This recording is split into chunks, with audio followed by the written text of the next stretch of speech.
7 more days, without pay, for questioning my authority during the client meeting.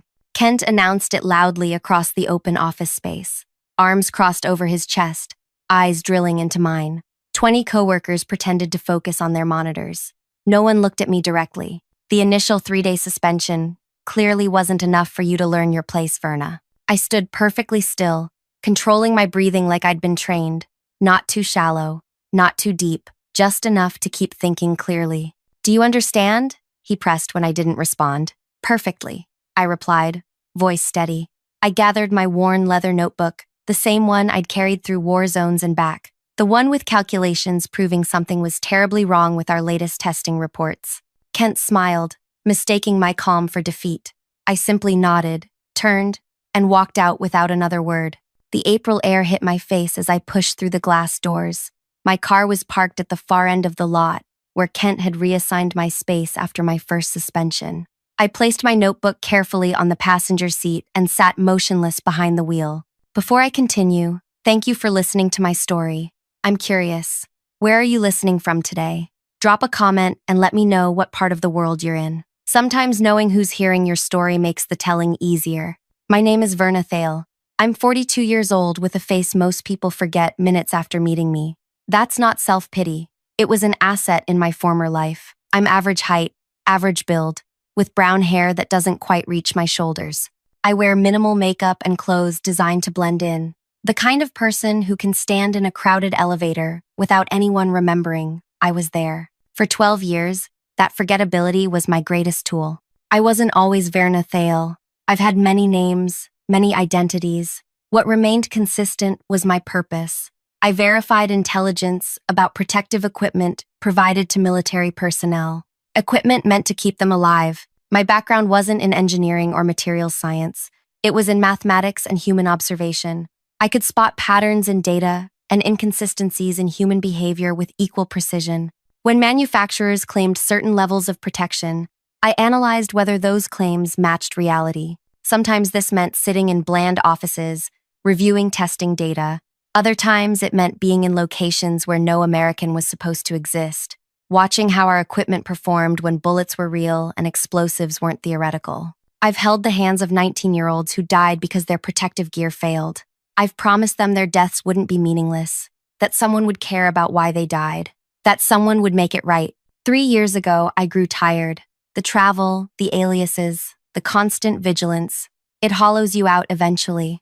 I requested reassignment to something quieter. My superiors agreed I'd earned it. They helped create a normal employment record, showing a sensible career progression in data analysis. Nothing remarkable, nothing threatening, just another mid-level professional taking notes in meetings. That's how I joined Aventex's Testing Services, a small firm handling quality assurance for military equipment. My role was simple: review testing protocols and verify results before certification.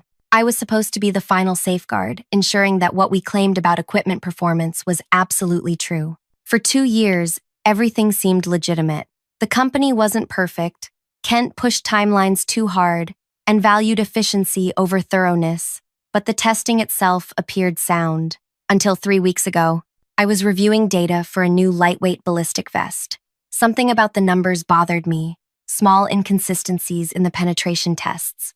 I recalculated everything and found that the vests were failing at impact velocities they should have withstood according to military requirements. Yet the final report showed passing grades across all testing phases. I checked previous reports and found similar patterns. Equipment that should have failed was being certified as combat-ready. When I first approached Kent about these discrepancies, he seemed concerned. These are serious accusations, Verna. I'll need to review everything myself. 2 days later, he called me into his office. I checked your findings, he said while shuffling papers on his desk. You've made some analytical errors. The equipment meets all required standards. He slid a folder toward me. Here's where you went wrong. The documents inside contained calculations I'd never seen, using testing protocols different from our standard procedures. But this isn't how we… Verna, he interrupted. You're relatively new to formal testing environments.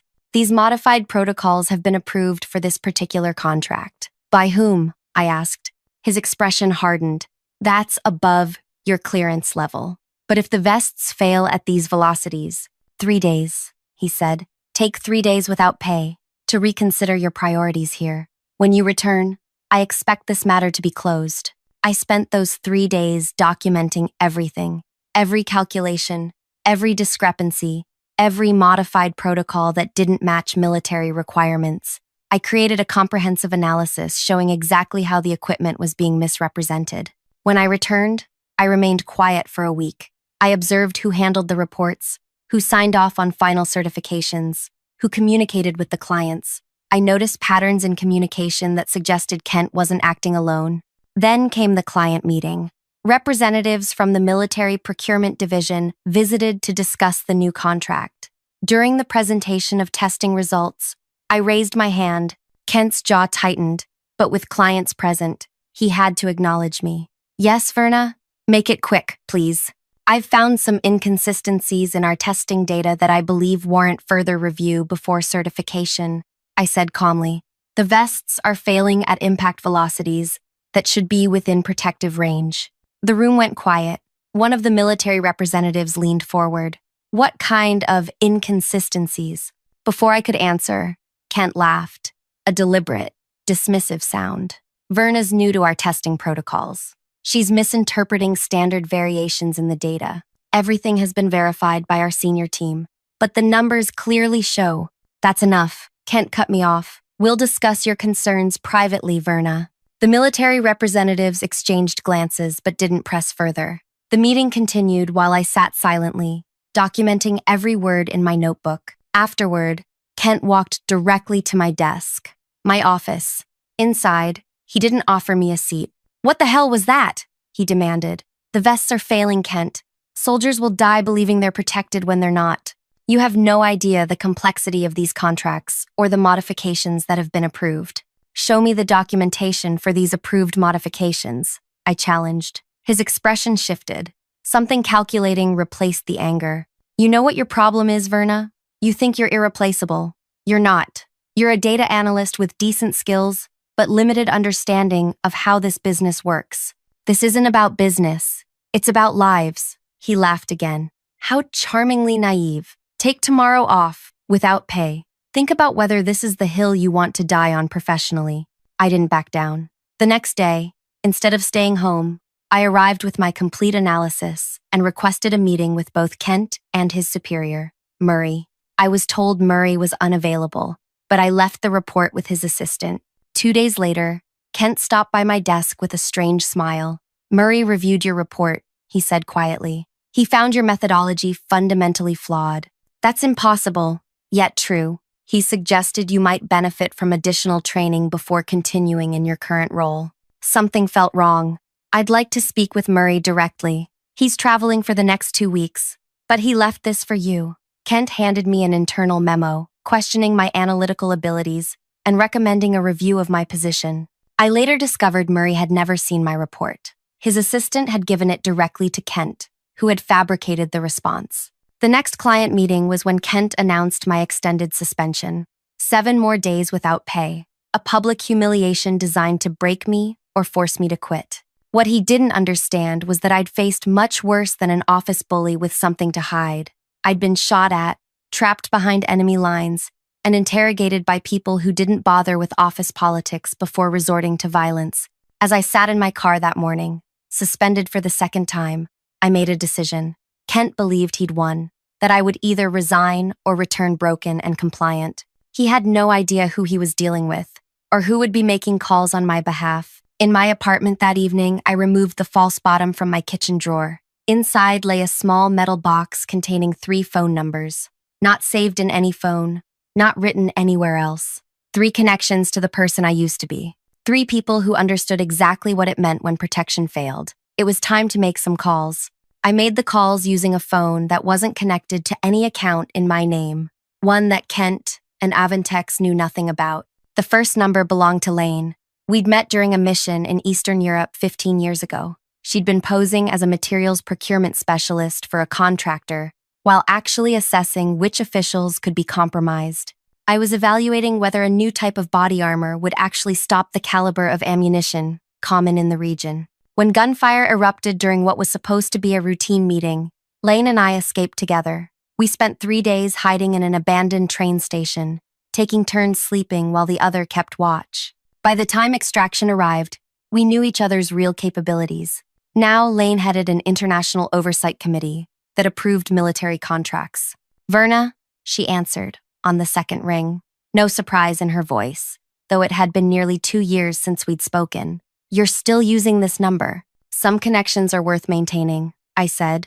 This isn't social, she replied. Not a question. No, tell me.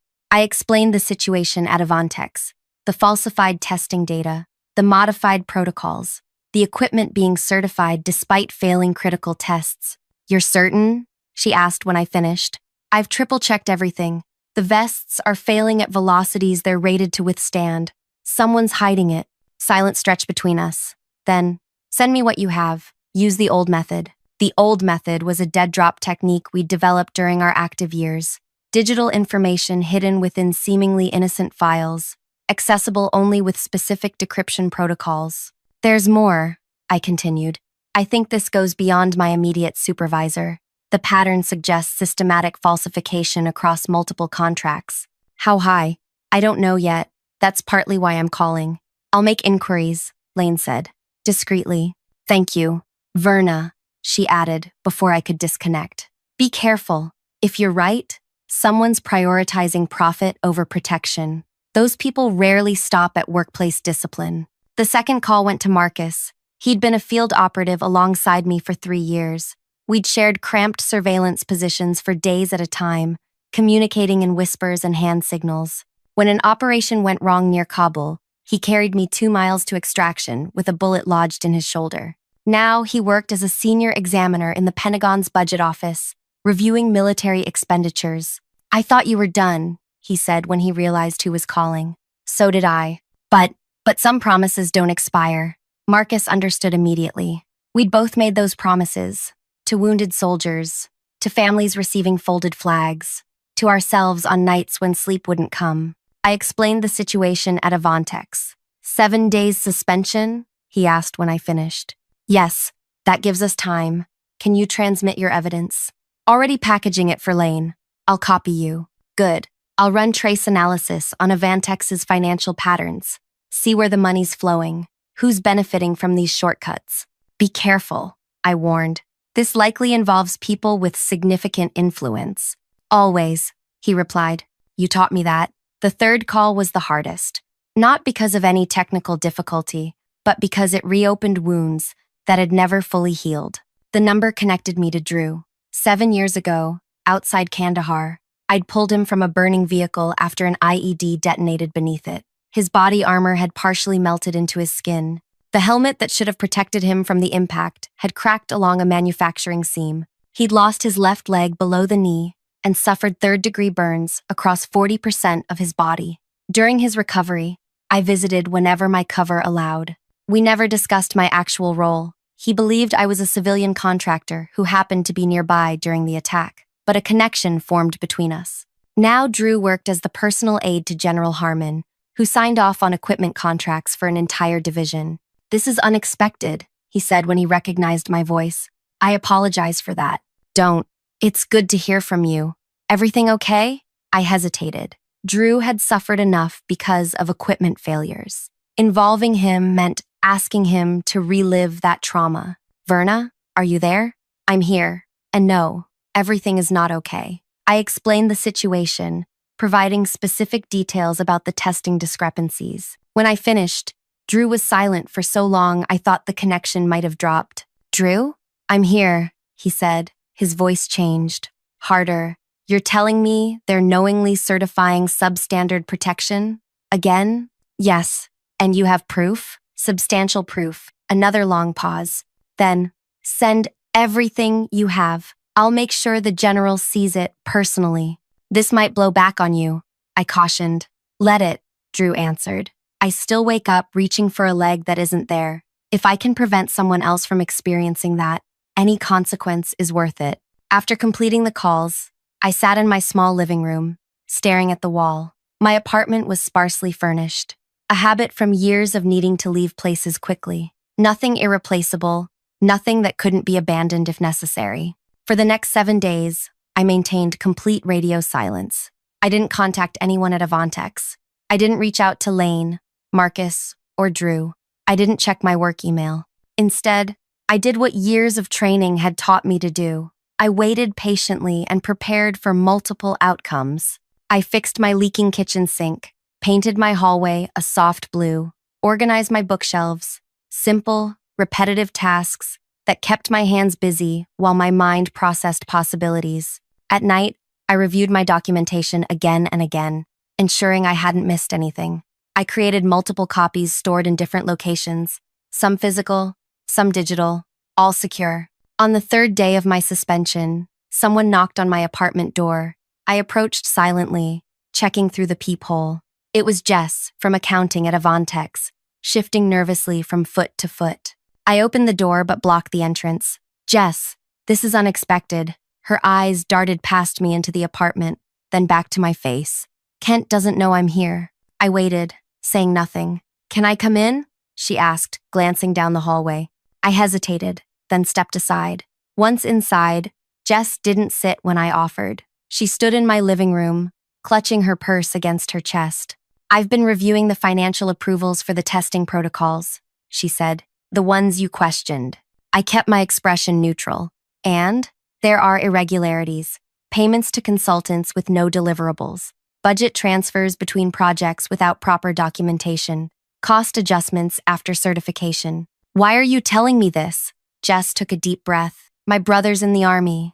Second deployment. He wears the equipment we certify." Understanding dawned. "You're worried." "Terrified," she corrected. "If what you found is true." "It is.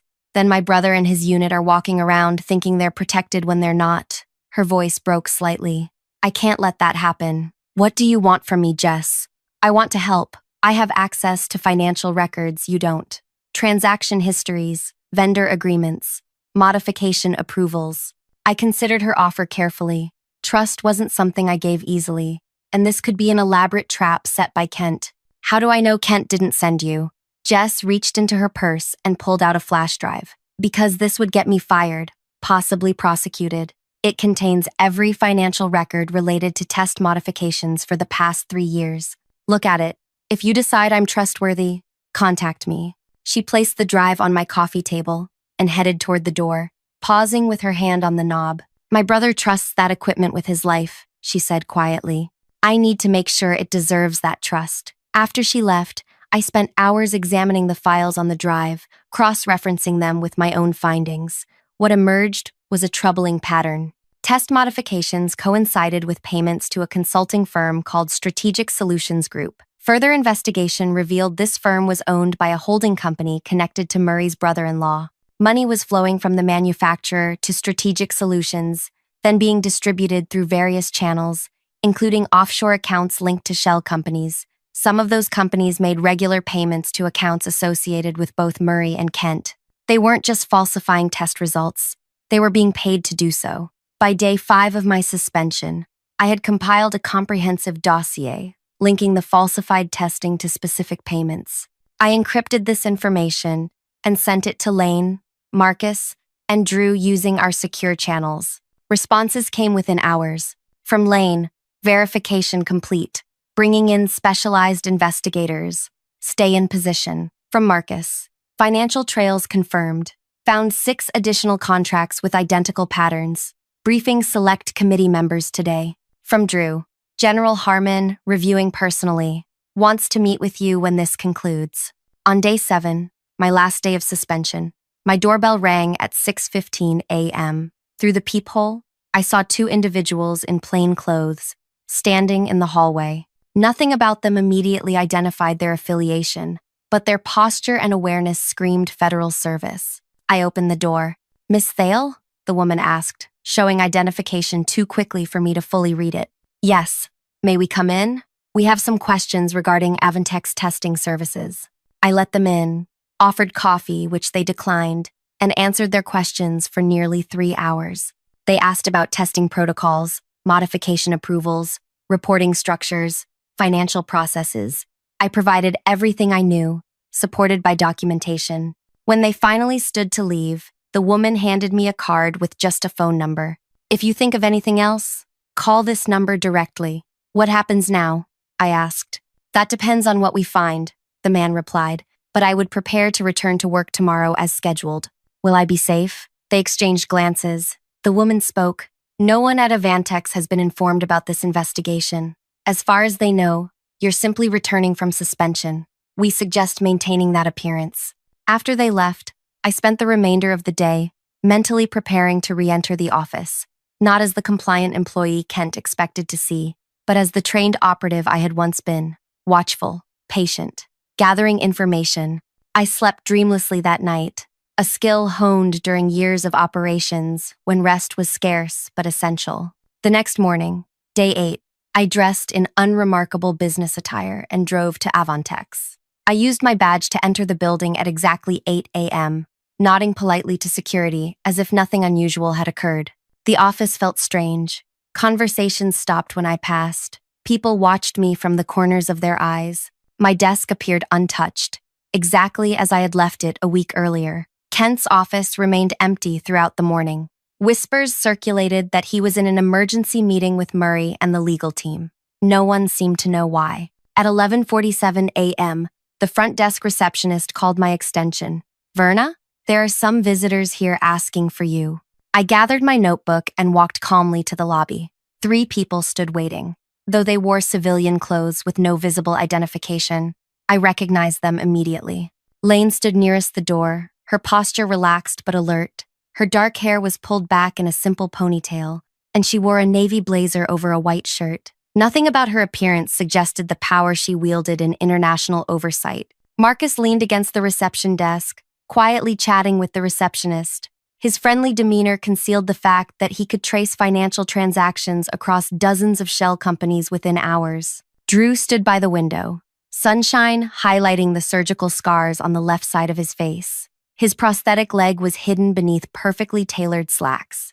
Only his eyes revealed his true feelings, cold, determined, focused. When I approached, Lane stepped forward. "Miss Thale," she said formally, extending her hand. "Thank you for meeting with us." I shook her hand, maintaining the pretense that we were professional acquaintances rather than people who had once escaped death together. "Of course. How can I help you?" "We need to discuss some discrepancies in testing protocols for several defense contracts," she replied, her voice carrying just enough to be heard by those nearby. "Is there a conference room available?" The receptionist quickly directed us to the largest meeting room, looking nervous as she made the arrangements. Word spread rapidly through the office that something significant was happening. As we walked toward the meeting room, Jess from accounting approached, files clutched to her chest. "I have the financial documentation you requested," she said quietly. Lane nodded. "Please join us." Inside the meeting room, the atmosphere changed instantly. Professional facades dropped, replaced by the focused efficiency of people who had worked in high-pressure situations. "Everything's proceeding," Lane said, placing a slim laptop on the table. "Federal investigators have been building the case since we received your information. They'll arrive within the hour." "How widespread is it?" I asked. Marcus grimaced. 6 major contracts over 3 years, all with the same pattern of falsified testing and financial kickbacks. Possibly more we haven't uncovered yet. "And Kent, Murray, both heavily implicated," Drew said, his voice tight with controlled anger, "along with executives at 2 manufacturing companies." Lane turned her laptop toward me, showing a complex chart of financial transactions. "The money trail is clear. Manufacturers paid consulting fees to Strategic Solutions Group, which distributed funds through multiple channels. Some went offshore, then returned as investments in accounts controlled by Kent and Murray." "How much?" I asked. "Over $7 million. I sat back, letting that number sink in. $7 million in exchange for putting soldiers' lives at risk. Marcus leaned forward. "There's something else. The vests you flagged. They're already in distribution. 3,000 units shipped last month." My stomach tightened. "Where?" "Forward operating bases in 3 conflict zones." Drew's knuckles whitened as he gripped the edge of the table. "General Harmon has ordered an immediate recall, but it will take time to reach everyone." "We need to move quickly," Lane said, checking her watch. "Federal agents are coordinating with military investigators. They'll need your direct testimony." Before I could respond, the door opened. Kent stood in the doorway, Murray just behind him. Both men stopped abruptly when they saw who occupied the room. Kent recovered first, smoothing his expression into practiced confidence. I wasn't informed of a meeting in this room. That was intentional, Lane replied coolly, standing to face him. She didn't introduce herself or explain her presence. Kent's eyes darted between us, calculation evident. I see Verna has returned from her suspension and brought friends. Colleagues would be more accurate, Marcus said, remaining seated but shifting slightly to block Kent's view of the laptop screen. Murray stepped forward. This is highly irregular. I don't know who you people are, but this is a private company, and you're in a restricted area. I'll have to ask you to leave immediately. Drew smiled thinly. We're not going anywhere. Kent's expression hardened as he assessed the situation. Verna, in my office. Now, the rest of you can speak with our legal department if you have legitimate business here. I didn't move. I think we should all stay right here, Kent. There are some testing protocols we need to discuss. A flash of uncertainty crossed his face before he regained composure. If this is about your continued misunderstanding of our modified testing procedures, it's about fraud, Lane interrupted. Falsification of safety testing results, endangering military personnel, financial kickbacks, wire fraud across state lines. Should I continue? Murray's face paled. These are absurd accusations. We maintain the highest testing standards in the industry. Is that why you've been accepting payments through offshore accounts? Marcus asked, his tone conversational. For maintaining high standards? Kent's expression shifted from confidence to calculation. Whatever Verna has told you is the perspective of a disgruntled employee who doesn't understand our industry. Nothing more. I understand perfectly, I said, rising to stand beside Lane. I understand that you've been certifying equipment that fails critical safety tests, equipment that soldiers trust with their lives. You have no proof of that, Murray interjected, but his voice lacked conviction. Drew finally stood, moving with the careful grace of someone who has spent years adapting to a prosthetic limb. We have extensive proof, financial records, testing data, internal communications, witness testimony. Kent's eyes narrowed as he studied Drew. Who exactly are you people? The outer door opened again. Two individuals in suits entered, followed by military personnel in uniform. One showed credentials that made both Kent and Murray step back. Federal investigators, Lane explained unnecessarily. Hear about those testing protocols we mentioned. What followed was a carefully orchestrated process. The meeting room became command central as additional investigators arrived. Employees were interviewed, computers seized, records secured. Kent and Murray were separated and questioned in different rooms. Their initial bravado crumbled when shown the evidence, particularly when investigators revealed they had been under surveillance for weeks.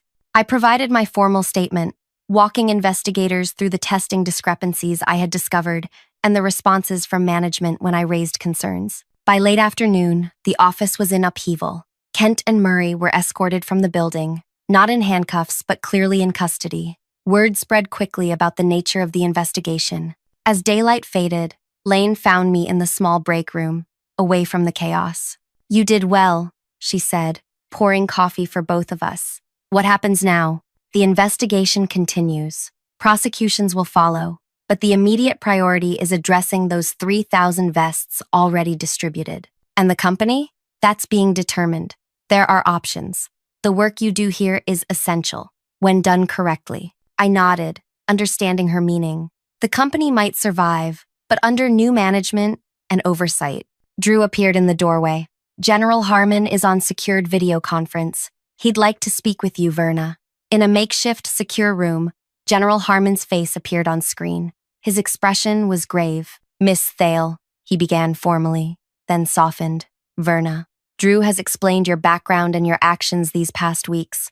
I want to personally thank you for bringing this to light. I just did what anyone would do, I replied. No, he said firmly. You did what very few would have the courage or capacity to do. You risked your career and possibly more to protect soldiers you'll never meet. He paused, glancing at documents off-screen. We've begun the recall process for the compromised equipment. Unfortunately, some units are in remote locations, difficult to reach quickly. The unspoken implication hung heavily in the air. Some soldiers would continue wearing inadequate protection until replacements arrived. I have a proposal, the general continued. We need someone to oversee the implementation of new testing protocols. someone with your background in both field operations and data analysis, someone who understands what's at stake when equipment fails. Are you offering me a job, General? I'm offering you a mission, he corrected, one that aligns with promises I suspect you've made along the way. 4 months later, I stood in a different testing facility, one under direct military oversight, with transparent protocols and multiple verification requirements. The walls of my office held photographs of soldiers in the field, not as decoration, but as reminder of purpose.